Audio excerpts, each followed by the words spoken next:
ನಮ್ಮ ಗುರುಗಳಾದ doctor M Chidananda ಮೂರ್ತಿಯವರು ಮರೆಯಲಾರದ ಬಹಳ ದೊಡ್ಡ ವ್ಯಕ್ತಿತ್ವ. ಕನ್ನಡ, ಕನ್ನಡಿಗ, ಕರ್ನಾಟಕ ಇವುಗಳ ಬಗ್ಗೆ ಜೀವನದುದ್ದಕ್ಕೂ ಚಿಂತಿಸಿದ, ಅದಕ್ಕಾಗಿ ಬದ್ಧರಾಗಿ ನಡೆದುಕೊಂಡಂಥ ಬಹುದೊಡ್ಡ ಚೇತನ. ಒಬ್ಬ ಭಾಷಾಶಾಸ್ತ್ರಜ್ಞರಾಗಿ ನಮಗೆ ಕಲಿಸಿದಂಥ ಭಾಷಾಶಾಸ್ತ್ರಿಕ ವಿಷಯಗಳು, ಜೊತೆಗೆ ಸಾಹಿತ್ಯದ ಪಠ್ಯಗಳನ್ನು ಕುರಿತಂತೆ ಒಳನೋಟಗಳನ್ನಿಟ್ಟುಕೊಂಡು ಅವರು ವಿವರಿಸುತ್ತಿದ್ದ ರೀತಿ ನಮಗೆ ಯಾವ ಹೊತ್ತಿಗೂ ಕೂಡ ನಮಗೆ ಮರೆಯಲಾರದೇ ಇರತಕ್ಕಂಥ ಒಂದು ಪ್ರಭಾವವನ್ನು ಬೀರಿರೋದು. ವಿಶೇಷವಾಗಿ ಅವರ ಬಹುಜ್ಞತೆ, ಸತತಾಭ್ಯಾಸ, ಅಧ್ಯಯನಶೀಲತೆ ಇವೆಲ್ಲವೂ ಕೂಡ ನಮಗೆ ಮಾದರಿಯಾಗಿದ್ದಂಥವು. ನಾವು ಸೆಂಟ್ರಲ್ ಕಾಲೇಜಿನಲ್ಲಿ ವ್ಯಾಸಂಗ ಮಾಡ್ತಿದ್ದಂಥ ಹೊತ್ತೊಳಗೆ ಲೈಬ್ರರಿ ಮೊದಲು ತೆರೆಯಿತು ಅಂತಂದರೆ ಅಲ್ಲಿ ಪ್ರವೇಶಿಸ್ತಿದ್ದವರು ಚಿದಾನಂದ ಮೂರ್ತಿಯವರು. ಕೊನೆಯಲ್ಲಿ ಎದ್ದು ಬರ್ತಿದ್ದಂಥವರು ಅವರೇನೇನೆ. ಆಮೇಲೆ ಇಡೀ ಲೈಬ್ರರಿಯಲ್ಲಿದ್ದ ಕನ್ನಡದ ಪುಸ್ತಕಗಳಷ್ಟೇ ಅಲ್ಲ, ಇಂಗ್ಲಿಷ್ ಪುಸ್ತಕಗಳನ್ನೂ ಕೂಡ ಒಳಗೊಂಡ ರೀತಿ ಒಳಗೆ ಎಲ್ಲದರ ಬಗೆಗೂ ಕೂಡ ಅವರಿಗೆ ಒಂದು ಮಾಹಿತಿ ಇತ್ತು. ಅಂದರೆ ಯಾವುದು ಬೇಕು, ಎಲ್ಲಿದೆ ಅಂತನ್ನುವುದನ್ನು ಸರಕ್ಕನೆ ತೆಗೆದುಕೊಡಬಲ್ಲಂಥ ಒಂದು ಪರಿಣತಿ ಅವರಿಗಿತ್ತು. ಅಷ್ಟು ಲೈಬ್ರರಿಯನ್ನು ಬಳಸಿಕೊಳ್ಳುತ್ತಿದ್ರು ಅನ್ನೋದಕ್ಕೆ ನಮಗೆ ಅನುಭವಕ್ಕೆ ಬಂದಿರುವಂಥದ್ದು. ಅವರು ಈ ಹೊತ್ತು ಕನ್ನಡದ ಬಗೆಗೆ ತೋರಿಸಿರುವ ಕಾಳಜಿ, ಅವರು ಕಟ್ಟಿದಂಥ ಕನ್ನಡದ ಶಕ್ತಿ ಕೇಂದ್ರ, ಗೋಕಾಕ್ ಚಳುವಳಿಗೆ ಅವರು ನಿರ್ವಹಿಸಿದಂಥ ಕಾರ್ಯಪಟುತ್ವ ಇವೆಲ್ಲವೂ ಕೂಡ ತುಂಬ ಅಗತ್ಯವಾಗಿ ಈ ಹೊತ್ತು ಕನ್ನಡಕ್ಕೆ ಬೇಕಾಗಿರುವಂಥವುಗಳು. ಯಾಕೆಂದರೆ ಹಿಂದೆಂದಿಗಿಂತ ಇಂದು ಕನ್ನಡ ಅಳಿದು ಹೋಗುತ್ತಿರುವಂಥ ಒಂದು ದುಸ್ಥಿತಿಯಲ್ಲಿದೆ. ಇಂಥ ವಾತಾವರಣದೊಳಗೆ ಚಿದಾನಂದ ಮೂರ್ತಿ ಅಂತವರು ಬಹಳ ಅಗತ್ಯ ಅಂತ ನನಗೆ ಅನ್ನಿಸ್ತಾ ಇರ್ತಕ್ಕಂಥದ್ದು.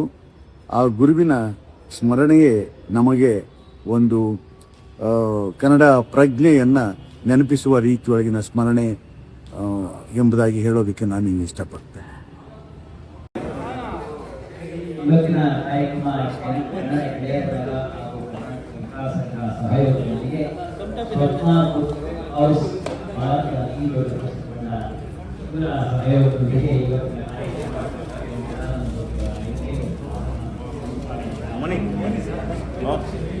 ಪ್ರಕಾಶ್ ನಾರಾಯಣ ಅವರು ಹಾಗೂ ಹಾಗೂ ನಾನು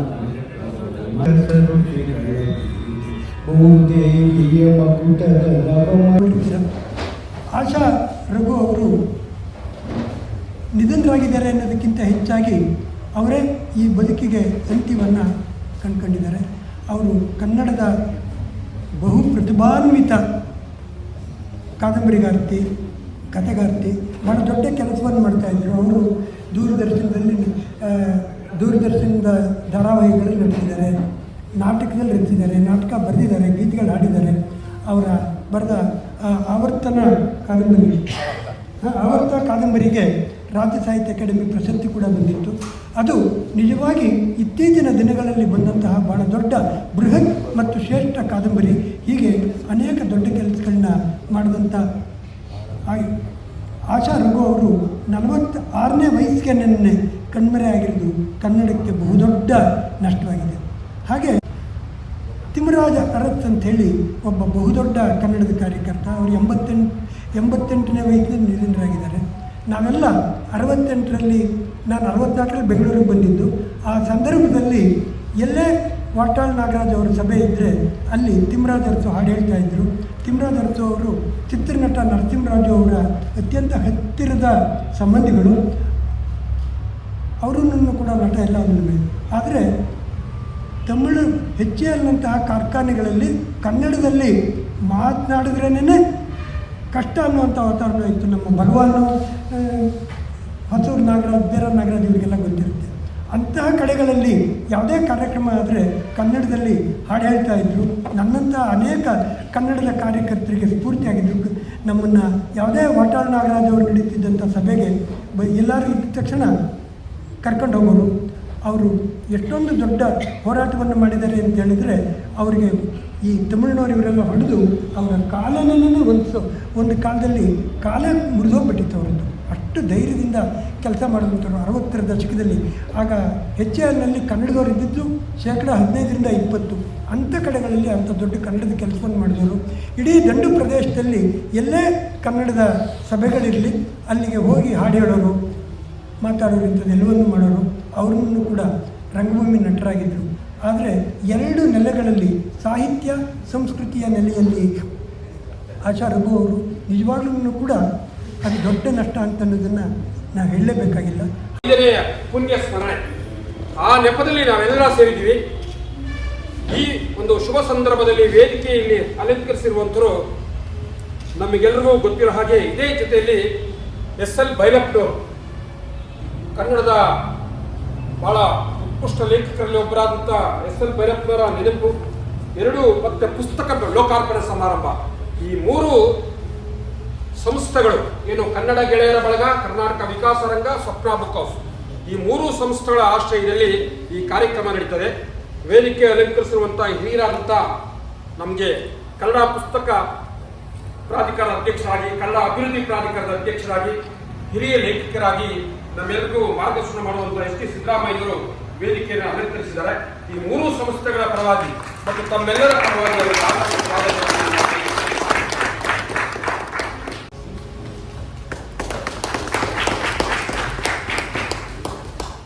ಸಂಸ್ಥೆ ಮತ್ತು ತಮ್ಮೆಲ್ಲರ ಪರವಾಗಿ ಆಧಾರದ ಸಿದ್ದರಾಮಯ್ಯ ಸಾಹೇಬರು ಸಹ ಶ್ರೇಷ್ಠ ವಿದ್ಯಾರ್ಥಿಗಳು, ಅವರ ಗುರುಗಳು. ಕೇಂದ್ರ ಕನ್ನಡ ಸಾಹಿತ್ಯ ಪರಿಷತ್ತಿನ ನಿಕಟಪೂರ್ವ ಗೌರವ ಕಾರ್ಯದರ್ಶಿಗಳು, ಕರ್ನಾಟಕ ವಿಕಾಸ ರಂಗದ ಅಧ್ಯಕ್ಷರು, ಬೆಂಗಳೂರಿನ ಯಾವುದೇ ಚಳುವಳಿಗಳಲ್ಲಿ ಕ್ರಿಯಾತ್ಮಕವಾಗಿ ಸಕ್ರಿಯಾತ್ಮಕವಾಗಿ ಭಾಗವಹಿಸೋರು ವಾಚಾ ಚೆನ್ನೇಗೌಡರು. ಅದು ಯಾವುದೇ ಕಾರ್ಯಕ್ರಮಗಳಾಗಿರ್ಬೋದು. ಇವತ್ತು ಈ ಕಾರ್ಯಕ್ರಮದಲ್ಲಿ ಉಪಸ್ಥಿತರಿದ್ದಾರೆ.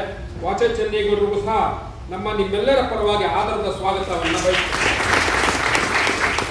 ಇವತ್ತು ಭಾನುವಾರ ಬಹಳ ಚಳಿ ಇದೆ.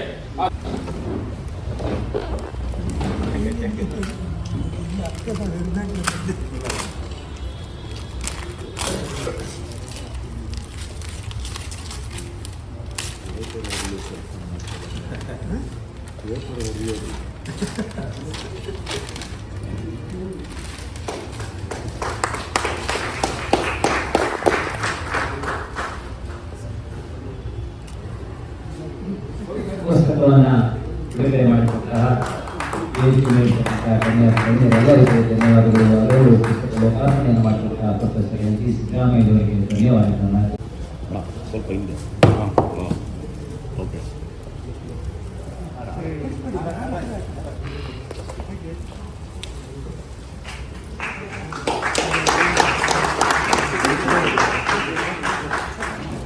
ಸ್ವಲ್ಪ ಆ ಕಡೆ ಬಂದ್ಬಿಡಿ ಸರ್, ಸ್ವಲ್ಪ ಸೆಂಟ್ರಿಗೆ ಹಿಂದೆ ಬನ್ನಿ. ಚಂದ್ರಶೇಖರ್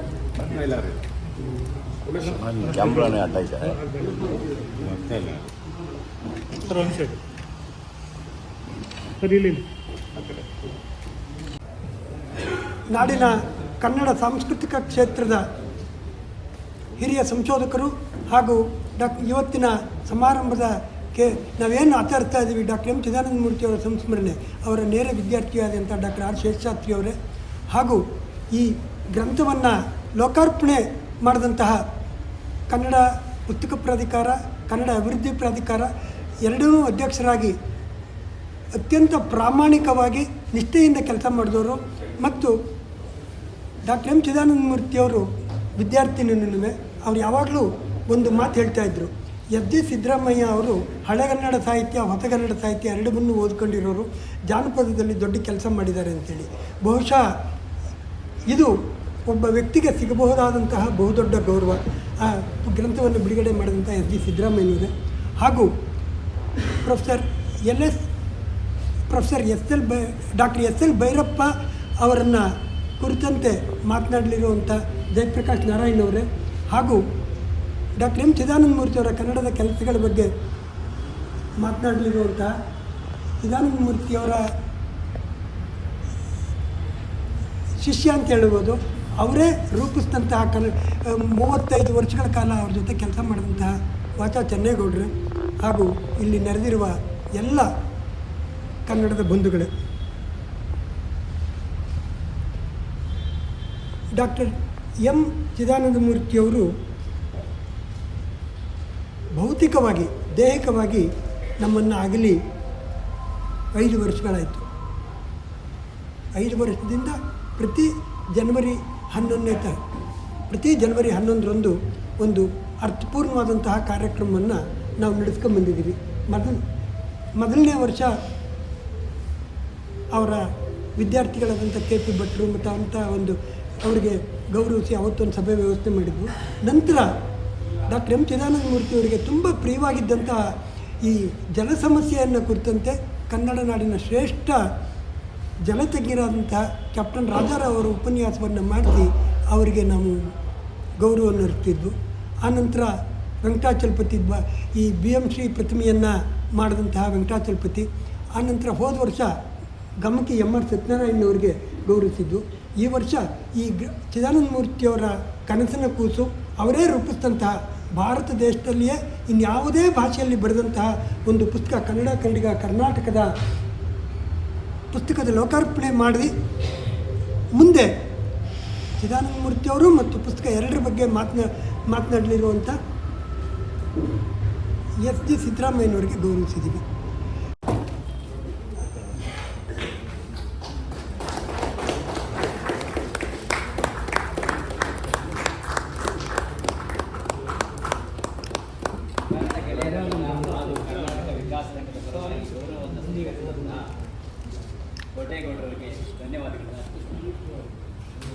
ಮತ್ತು ಕನ್ನಡ ಪ್ರೀತಿಯ ಬಗ್ಗೆ ಮಾತನಾಡುತ್ತಿದ್ದಾರೆ BS ಜಯಪ್ರಕಾಶ್ ನಾರಾಯಣರಾವ್. ಮತ್ತು ಕನ್ನಡ ಪ್ರೀತಿಯ ಬಗ್ಗೆ ಮಾತನಾಡುತ್ತಿದ್ದಾರೆ BS ಜಯಪ್ರಕಾಶ್ ನಾರಾಯಣರಾವ್.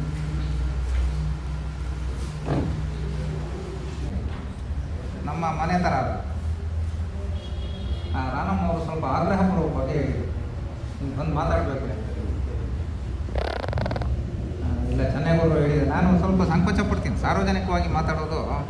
ಯಾಕೆಂದರೆ ಸಾಹಿತ್ಯದಲ್ಲಿ ನಾವು ಏಕಾಂತದಲ್ಲಿದ್ದಾಗ ಒಂಟಿಯಾಗಿದ್ದಾಗ ಏನು ಓದ್ತೀವಿ ಅವಾಗ ಏನು ಸಂವೇದನೆ ಉಂಟಾಗುತ್ತೆ ಅದೇ ಭಾಳ ಆನೆಸ್ಟ್ ಆದ ಸಂವೇದನೆ. ಮತ್ತು ನಮ್ಮ ಕಾಲ ಇದೆಯಲ್ಲ, ಸಾರ್ವಜನಿಕವಾಗಿ ಏನು ಸತ್ಯವನ್ನೇ ಹೇಳೋಕ್ಕಾಗಲ್ಲ. ಯಾಕೆಂದರೆ ನಾವೆಲ್ಲವನ್ನು ಬೈನರೀಸಲ್ಲಿ ನೋಡುವ ಕಾಲಕ್ಕೆ ಬಂದುಬಿಟ್ಟಿದ್ದೀವಿ. ಕಪ್ಪು ಬಿಳಿ, ಮೆಜಾರಿಟಿ ಮೈನಾರಿಟಿ, ಎಡ ಬಲ, BJP ಕಾಂಗ್ರೆಸ್ಸು, RSS ಕಮ್ಯುನಿಸ್ಟು, ಶೂದ್ರ ದಲಿತ, ಹಿಂದೂ ಮುಸ್ಲಿಂ, ಈ ಥರ ಬೈನರೀಸಲ್ಲಿ ಬಂದುಬಿಟ್ಟಿದ್ದೀವಿ. ನಾವು ಸುಮ್ಮನೆ ಸಂಕೀರ್ಣತೆ ತುಂಬ ವೈವಿಧ್ಯ ಅಂತ ಎಲ್ಲ ಮಾತಾಡ್ತಿರ್ತಾರೆ. ಅದೊಂಥರ ರಮ್ಯ ಆದರ್ಶಗಳ ಥರ ಆಗ್ಬಿಟ್ಟು ಈ ದುರದೃಷ್ಟ ಸಾಹಿತ್ಯವನ್ನು ಐಡಿಯಾಲಜಿಯಲ್ಲಿ ನೋಡುವ ಒಂದು ಪರಿಪಾಠ ಬಂದಿದೆ. ಒಬ್ಬ ನಿಜವಾದ ಉದ್ದಾಮ ಸಾಹಿತ್ಯ ಎಡನೂ ಅಲ್ಲ ಬಲನೂ ಎರಡನ್ನೂ ಮೀರಿದವನು ಸಾಹಿತ್ಯ. ಈಗ ನಾವು ಕುವೆಂಪು ಅವರನ್ನಾಗಲಿ, ಚಿದಾನಂದಮೂರ್ತಿ ಅವರನ್ನಾಗಲಿ, ಭೈರಪ್ಪನವ್ರನ್ನಾಗಲಿ ಎಡ ಬಲ ಆ ಥರ ಎಲ್ಲ ನೋಡೋಕ್ಕಾಗಲ್ಲ. ನೋಡೋದೇ ತಪ್ಪು. ಅವರ ಶೋಧ, ಅವರ ಹುಡುಕಾಟ ಇದ್ದಿದ್ದೇ ಬೇರೆ. ಸೊ ನಾನು ಈ ಜಂಜಾಟದಿಂದ ಬರೋದಕ್ಕೆ ರಾಮವ್ರಿಗೆ ಹೇಳಿದೆ, ಸರ್ ನಾನು ಬೇಡ, ಯಾರು ಹಿರಿಯರನ್ನು ಕರೀಬೇಕು. ಯಾಕೆಂದರೆ ಇಲ್ಲೇ ನೋಡಿ ಶೇಷಾಸ್ತ್ರಿಗಳು ಮಾತಾಡ್ಬೋದು, ಇಲ್ಲಿ ಭಗವಾನ್ ಅವರನ್ನು ಸಮಗ್ರವಾಗಿ ಮಾಡಿದ್ದಾರೆ, ಅಥವಾ ಪಾರ್ಶ್ವನಾಥ್ ಅವರು ಹೋಗ್ಬಾರ್ದು, ಮಾಲಿಂಗಪ್ಪ ಮಾತಾಡ್ಬೋದಾಗಿತ್ತು. ನಮ್ಮ ಮಾಲಿಂಗಪ್ಪ ಮೊನ್ನೆ ಹೇಳ್ತಾ ಇದ್ದೆ, ಸೊ ನೀನು ಅಪ್ಪಿತಪ್ಪಿ ಅದನ್ನು ಕೋರ್ಟ್ ಕಡೆ ಹೋಗ್ತಿದ್ದೆ ಕೆಲಸಕ್ಕೆ, ನಿಜವಾಗ ನೀನು ಅಕಾಡೆಮಿಕ್ಸಲ್ಲಿ ಇರಬೇಕಾಗಿತ್ತು, ನೀನೇನಾದ್ರು ಬೆನ್ನಿಡ್ದಿದ್ರೆ ನಾವು ಸನ್ಯಾಸ ಮಾಡಬೇಕಾಗಿತ್ತು. ಅಷ್ಟು ಒಳನೋಟ ಇದೆ. ರುದ್ರೇಶ್ಗಾಗಲಿ ಯಾರಿಗೆ ಆಗಲಿ ಇನ್ನೂ ಹೆಚ್ಚು ಜನ ಓದ್ಕೊಂಡಿರ್ತೀವಿ ಖಂಡಿತ ಭೈರಪ್ಪನವ್ರು. ಯಾಕೆಂದರೆ ನಾನು ಮತ್ತು ಭೈರಪ್ಪನವ್ರ ಬಗ್ಗೆ ನಾನು ಏನು ಮಾಡ್ಬೋದು ಅದನ್ನು ಮಾಡಿಬಿಟ್ಟಿದ್ದೆ. ನಾನು ಅವ್ರನ್ನ 3 ಸಲ ಇಂಟರ್ವ್ಯೂ ಮಾಡಿದ್ದೆ. ಅವ್ರಿಗೆ 80 ವರ್ಷ ತುಂಬಿದಾಗ ನಾನು ಅವ್ರನ್ನು ಓದಿದ್ದು. ನಾನು ಇಲ್ಲಿ ಟಾಟಾ ಇನ್ಸ್ಟಿಟ್ಯೂಟಲ್ಲವರು ವಿಸಿಟಿಂಗ್ ಪ್ರೊಫೆಸರ್ ಆಗಿದ್ದೆ. ಅವಾಗ ನಾನು ಅವ್ರನ್ನ ಅವತ್ತು ಬೆಂಗಳೂರಲ್ಲಿ ಮಳೆ ಅಂದರೂ ಮಳೆ, ಹುಚ್ಚು ಮಳೆ. ಮತ್ತು ಭೈರಪ್ಪನವ್ರು ಹೇಳ್ಬಿಟ್ಟಿದ್ರು, ನೀನು 5:15 ಬಂದುಬಿಡಬೇಕು. ಮತ್ತು ಮುಂಚೆನೇ ಹೇಳಿದ್ರು ಬೇರೆ ಅವರು, ನನ್ನೇನಾದ್ರು ಸಾಹಿತ್ಯ ಓದ್ಕೊಂಡಿದ್ದೀರಾ ಸ್ವಲ್ಪ ಹೇಳಿದೆ, ಇದನ್ನೆಲ್ಲ ಓದಿದ್ದೀನಿ ಸರ್ ಅಂತ. ಪರವಾಗಿಲ್ಲ ಬನ್ನಿ ನೋಡೋಣ ಅಂದರು. ಅವ್ರಿಗೂ ಇಂಟ್ರೆಸ್ಟಿಂಗ್ ಅನ್ನಿಸ್ತು, ನನಗೂ ಏನೋ ಇಂಟ್ರೆಸ್ಟಿಂಗ್ ಅನ್ನಿಸ್ತು. ಮಳೆ ಬೇರೆ ಬರ್ತಿತ್ತಲ್ಲ, ಸುಮಾರು ನಾನು 5:30 ಕರೆಕ್ಟಾಗಿ ಹೋದೆ. ಅವರು ಮಳೆ ನಿಲ್ಲೇ ಇಲ್ಲ. ಅವರು ಎಷ್ಟೊತ್ತಾದ ರಾತ್ರಿ 10:00ವರೆಗೂ ಮಾತಾಡಿದರು ಅವಾಗ. ಅದು ಭಾಳ ಒಂದು ದೀರ್ಘವಾದ ಒಂದು ಇಂಟರ್ವ್ಯೂ ಬಂತು ವಿಜಯ ಕರ್ನಾಟಕದಲ್ಲಿ. ಅವಾಗ ಸತ್ಯವೇ ನನ್ನ ಸಾಹಿತ್ಯ ಶೋಧ ಅವ್ರು ಹೇಳಿದರು. ಒಂದ್ಸಲಿ ಅವರು ಒಂದು ಇಂಟರ್ವ್ಯೂನಲ್ಲಿ ಹೇಳಿದರು, ನಿಮ್ಮ ಮೇಲೆ RSSನ ಪ್ರಭಾವ ಇದೆಯಾ ಅಂತ ಕೇಳಿದ್ರು ಯಾರೋ ಇಂಟರ್ವ್ಯೂ ಮಾಡೋರು. ನಾನು ಯಾರು ಮರ್ತ್ಬಿಟ್ಟಿದ್ದೇನೆ ಆ ಇಂಟರ್ವ್ಯೂ ಮಾಡಿದವರು ಯಾರು ಅಂತ. ಅವ್ರು ಹಿರಿಯ ಪತ್ರಕರ್ತ. ಅವ್ರು ಹೇಳಿದರು, ಇಲ್ಲ, ನನ್ನ ವಿಚಾರವೇ ಅವ್ರ ಮೇಲೆ ಪ್ರಭಾವ ಬೀರಿರ್ಬೋದು ಅಂತ. ಅಲ್ಲ, ಅದು ಒಬ್ಬ ದೊಡ್ಡ ಲೇಖಕನಿಗೆ ಮಾತ್ರ ಸರ್, ಒಬ್ಬ ಭೂಮವಾದ ಪ್ರತಿಭೆ ಇರುವ ಲೇಖಕನಿಗೆ ಮಾತ್ರ ಅಷ್ಟು ಧೈರ್ಯದಿಂದ ಹೇಳೋದು ಸರ್. ಈ ಆರ್ಡಿನರಿ ಲೇಖಕರಿಗೆ ಆರ್ಡಿನರಿ ಲೇಖಕರು ಅಂತ ಇರಲ್ಲ, ಉಳ್ಕೊಳ್ಳೋರು ಭೂಮವಾದ ಲೇಖಕರೇನೆ. ಇತ್ತೀಚೆಗೆ ನಾನೊಂದು ಬರೆದೆ, ಅವ್ರು ತೀರ್ಕೊಂಡಿದ್ದೆ. ಅದು ನನ್ನ ಇತ್ತೀಚಿನ ಪುಸ್ತಕದಲ್ಲಿದೆ. ನಾನು ಜೀವದ ನಂಟು ಅಂತ ನಾನು ನೋಡಿದ ಹತ್ತಿರದಿಂದ ನೋಡಿದ ವ್ಯಕ್ತಿಗಳ ಬಗ್ಗೆ ಬರ್ತಿದ್ದೀನಿ. ನನ್ನ ಮೇಲೆ ಹೇಗಿದೆ ಅವರ ಪ್ರಭಾವ. ನಾನು ಅದರಲ್ಲಿ ಅಲ್ಲಿ ಭೈರಪ್ಪನವ್ರ ಬಗ್ಗೆ ಒಂದು ಬರ್ತಿದ್ದೀನಿ.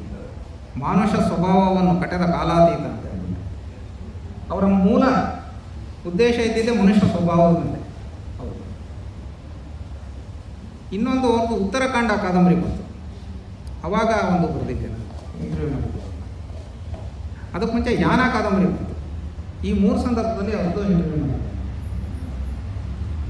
3 ಸಲವೂ ಅದು ನನಗೆ ಭಾಳ ಆತ್ಮಸಂತೃಪ್ತಿ ಕೊಟ್ಟ ಕೆಲಸ. ಆಗ ಪತ್ರಕರ್ತನಾಗಿ ಮತ್ತು ಒಬ್ಬ ಸಾಹಿತ್ಯದ ವಿದ್ಯಾರ್ಥಿ. ಇನ್ನೊಂದು,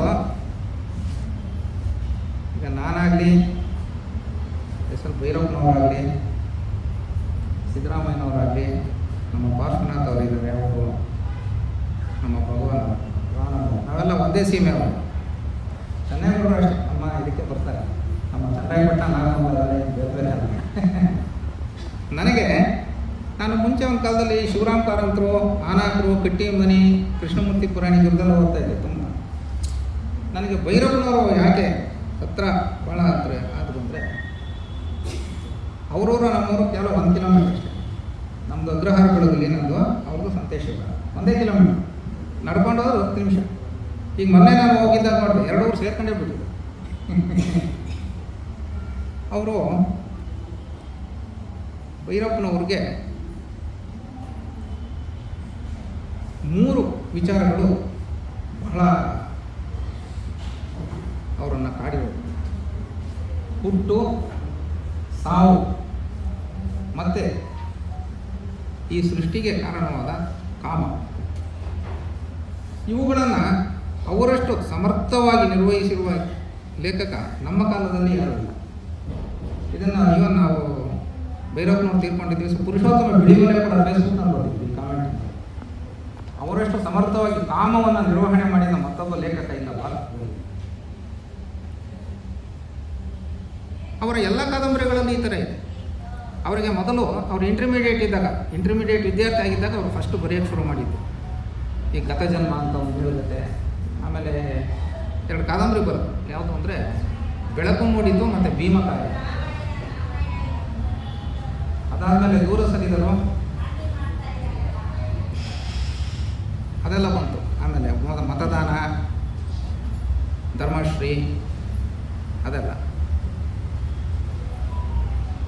ಅವರು ಆನಾಕರು ಅವರ ಕಾದಂಬರಿ ಪ್ರಭಾವದಿಂದ ಆಮೇಲೆ ಬಿಡಿಸ್ಕೊಂಡ್ರು ಭಾಳ ಬೇಗ. ಆಮೇಲೆ ಅವರು ಒಂದು ಹೇಳಿದರು ನನಗೆ, ನಾನು ಇಂಟರ್ವ್ಯೂ ಮಾಡೋವಾಗ,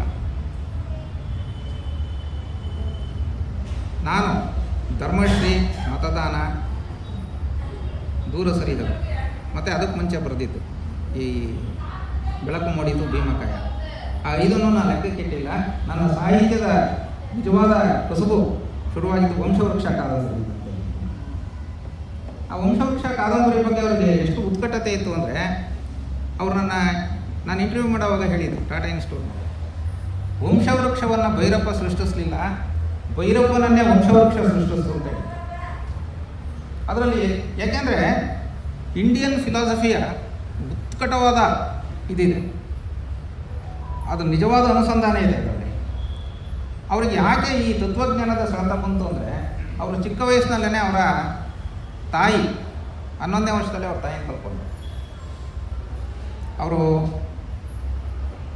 ಆಮೇಲೆ ಅವರ ತಮ್ಮ, ಅವರ ತಂಗಿ ಕೇವಲ 4 ದಿವಸಗಳ ಅಂತರದಲ್ಲಿ 3 ಜನನೂ ಕಳ್ಕೊಂಡ್ರು ಅವರು. ಪ್ಲೇಗು ಅವಾಗ ಈ ಕೊರೋನಾ ಹೆಂಗೆ ಬಂದಿತ್ತು ಅವಾಗ ಪ್ಲೇಗು ಆ ಥರ. ಶವ ಸಂಸ್ಕಾರ ಮಾಡೋದು ಕೂಡ ಯಾರೂ ಇರಲಿಲ್ಲ, ಅವ್ರಿಗೆ ಹೊಟ್ಟೆಗೆ ಇರಲಿಲ್ಲ. ಅವರು ನಮ್ಮೂರಲ್ಲೆಲ್ಲ ವಾರನ ಇದು ಭಿಕ್ಷೆ ಎತ್ತುತ್ತಾ ಇದ್ರಂತೆ. ನಮ್ಮ ತಂದೆ ಹೇಳ್ತಾ ಇದ್ರು ಯಾವಾಗ, ನಮ್ಮ ದೊಡ್ಡಪ್ಪ ಅವರ ಭಿತ್ತಿ ಕಾದಂಬರಿನಲ್ಲಿ ನಮ್ಮ ದೊಡ್ಡಪ್ಪನವ್ರ ಹೆಸರು ಅಗ್ರಾರ ಬಳಗಲಿ ರಾಮಸ್ವಾಮಿ ಅಯ್ಯಂಗಾರ ಮನೆಯಲ್ಲಿ ನನಗೆ ಊಟ ಹಾಕಿದ್ರು ಅವತ್ತು ಅಂತೆಲ್ಲ ಬಂದಿದ್ರು ನಮ್ಮ ದೊಡ್ಡಪ್ಪ. ಸೊ ಹೀಗಾಗಿ ಅವ್ರದ್ದು ನೀವು ವಂಶವೃಕ್ಷದಲ್ಲಿ ನೀವು ಹೇಳ್ಬೋದು ಶ್ರೀನಿವಾಸ ಶ್ರೋತ್ರಿಯರ ತೊಳಲಾಟದಲ್ಲಿ ಹುಟ್ಟಿನ ಶ್ರೇಷ್ಠತೆ ಮತ್ತು ಅದು ಇಲ್ಲ ಅಂತ ಆದಾಗ ಅವ್ರಿಗಾಗುವ ಸಾಕ್ಷಾತ್ಕಾರ, ಆ ಸತ್ಯ ದರ್ಶನ ಇದೆಯಲ್ಲ ಅವರು, ಯಾಕೆಂದ್ರೆ ಅದರಲ್ಲಿ ಸಾಂಖ್ಯಕಾರಿಕ ಅದರದ್ದೆಲ್ಲ ಉಲ್ಲೇಖಗಳು ಬರುತ್ತೆ ಆ ಥರದ್ದು. ಅವ್ರಿಗೆ ತತ್ವಶಾಸ್ತ್ರಕ್ಕೆ ಯಾಕೆ ಓದು ಅಂದರೆ ಅವರು ಚಿಕ್ಕ ವಯಸ್ಸಿನಲ್ಲಿ ಸಾವನ್ನ ನೋಡಿದ್ರಲ್ಲ ಅವ್ರ ತಾಯಿಯವ್ರನ್ನೆಲ್ಲ, ಅವರ ಒಂದು ಕೃತಿಯನ್ನೇ ಅವರು ಗರ್ಭಿಸಿದಾಗ ಅದನ್ನು ಬರೆದಿದ್ದಾರೆ. ನನ್ನ 11ನೇ ವರ್ಷಕ್ಕೆ ನನ್ನ ಭಾವಕೋಶದಲ್ಲಿ ಸ್ಮೃತಿಯಾಗಿ ಸೇರಿ ಹೋದ ನಮ್ಮ ತಾಯಿ ಗೌರಮ್ಮನವರಿಗೆ ಅಂತಾನೆ ಅರ್ಪಣೆ ಮಾಡಿದ್ದಾರೆ ಅದನ್ನು. ಅದರಲ್ಲಿ ಅವರ ಸಾಹಿತ್ಯದ ಸುಳಿವು ಗೊತ್ತಾಗುತ್ತೆ ಏನು. ಅವರು ಸಾವು ಅಂದ್ರೆ ಏನು, ಸಾವಿನ ಅರ್ಥ ಏನು, ಸಾವಿನ ನಂತರ ಜೀವನ ಇದೆಯಾ, ಪುನರ್ಜನ್ಮ ಅನ್ನೋದಿದೆಯಾ, ಪ್ಯೂರಿಟಿ ಅನ್ನೋದಿದೆಯಾ, ವಂಶ ಅನ್ನೋದಿದೆಯಾ, ಈ ಥರದ ಮೂಲಭೂತವಾದ ಪ್ರಶ್ನೆಗಳನ್ನು ಎತ್ತಿದ್ರು. ಅವರಿಗೆ ಭಾಳ ಕಾಡಕ್ಕೆ ಶುರುವಾಯಿತು, ಇದರ ಉತ್ತರ ಹುಡ್ಕೊಂಡು ಹೋದ್ರು ಅವರು. ಹೀಗಾಗಿ ಅವ್ರು ಏನಾಯಿತು ಅಂದರೆ ಅವರಿಗೆ ಈ ಪಾಶ್ಚಾತ್ಯ ತತ್ವಜ್ಞಾನ ಮತ್ತು ಭಾರತೀಯ ತತ್ವಜ್ಞಾನ, ಅವರನ್ನು ನಾವು ಕನ್ನಡದ ಲೇಖಕರು ಅಂತ ಹೆಮ್ಮೆ ಪಡಬೇಕು. ಆದರೆ ಅವ್ರದ್ದು ಒಂದು ಅಖಿಲ ಭಾರತೀಯ ಸ್ತರದ ಪ್ರಜ್ಞೆ ಇತ್ತು ಭೈರಪ್ಪನಲ್ಲಿ. He was a pan Indian writer. ಅವರಷ್ಟು ಈ ಬದುಕಿಗೆ ಸಂಬಂಧಿಸಿದ ಭಾಳ ಫಂಡಮೆಂಟಲ್ ಕ್ವಶನ್ಸ್ ಇರುತ್ತಲ್ಲ, ಈಗ ನಮಗೂ ಕಾಡುತ್ತೆ ಸಾವು ಅಂದ್ರೇನೋ ಈ ಥರದ್ದೆಲ್ಲ, ಪುನರ್ಜನ್ಮ ಇದೆಯಾ, ಪೂರ್ವಜನ್ಮ ಇದೆಯಾ, ಇವೆಲ್ಲ. ಆದರೆ ಅದಕ್ಕೆ ಉತ್ತರ ಹುಡುಕೋದು ಸಾಧಾರಣ ಅಲ್ಲ. It's not so easy, it's not on ordinary thing. ನಿಮ್ಗೆ ಅದಕ್ಕೆ ಭಾಳ ಅಧ್ಯಯನ ಬೇಕು. ಹೀಗಾಗಿ ಏನು ಮಾಡಿದರು ಅವರು ಪಾಶ್ಚಾತ್ಯ ತತ್ವಜ್ಞಾನವನ್ನು ಕೂಡ ಭಾಳ ಚೆನ್ನಾಗಿ ಓದಿದ್ರು. Plato, Kant, Hegel, Sartre, Camus, Bradley, Nietzsche, Schopenhauer, Dewey, Russell, Heidegger ಅಲ್ಲ, ಇಲ್ಲಿ ಹೆಸರು ಬರ್ಕೊಂಬಂದಿದ್ದೀನಿ ನಾನು. ಯಾಕೆಂದರೆ ಇವು ಮರ್ತೋಗ್ಬಿಡ್ತೇವೆ ಈ ಹೆಸರುಗಳು. ಯಾಕೆಂದ್ರೆ ನಾನು ತತ್ವಶಾಸ್ತ್ರದ ವಿದ್ಯಾರ್ಥಿ ಅಲ್ಲ ನಾನು. ನಮ್ಮದೇನಿದ್ರು ನಂದು ಅನುವಾದ, ನನ್ನ ಆಸಕ್ತಿ. ಆದರೆ ಇವರ ಸಾಹಿತ್ಯದ ಧಾತುಗಳನ್ನು ಹುಡುಕುವಾಗ ನನಗೆ ಇವೆಲ್ಲ ಇದು ಬಂತು. ಆಮೇಲೆ ಭಾರತೀಯ ತತ್ವಜ್ಞಾನದಲ್ಲಿ ರಾಧಾಕೃಷ್ಣನ್, ಆನಂದ ಕುಮಾರಸ್ವಾಮಿನಂತೂ ಅವರಷ್ಟು ಪ್ರಗಲ್ಭವಾಗಿ ಓದ್ಕೊಂಡಿದ್ರು, ಯಾವ ಲೇಖಕರು ಓದ್ಕೊಂಡಿರಲಿಲ್ಲ. ಇತ್ತೀಚೆಗೆ ನಮ್ಮ ಸೂರ್ಯಪ್ರಕಾಶ್ ಪಂಡಿತ್, ಜಿ ಬಿ ಹರೀಶ್ ಅವರೆಲ್ಲ ಮಾಡಿದ್ದಾರೆ, ಆನಂದ ಕುಮಾರಸ್ವಾಮಿ ಬಗ್ಗೆ ಮಾತಾಡ್ತಿದ್ದಾರೆ. ಬಟ್ ಅವರು ತುಂಬ ಹಿರಿಯಣ್ಣ ಇವ್ರನ್ನೆಲ್ಲ ಓದ್ಕೊಂಡಿದ್ರು. ಇದ್ರ ಜೊತೆಗೆ ಅವರು ಪಾಶ್ಚಾತ್ಯ ಸಾಹಿತ್ಯದಲ್ಲಿ ಅವರು ತುಂಬ ಇಷ್ಟಪಡ್ತಿದ್ದ ಲೇಖಕರು ಅಂದರೆ ಒಬ್ಬ ಟಾಲ್ಸ್ಟಾಯ್, ಇನ್ನೊಬ್ಬ ದಾಸ್ತೋವ್ಸ್ಕಿ, ಡಿಕನ್ಸ್, ರೋಮೆರೋಲಾ, ಇವರು ಇದು ಮಾಡ್ತಿದ್ರು. ಈಗ ಅವರ ಕಾದಂಬರಿಗಳನ್ನು ಏನು ಅಂದರೆ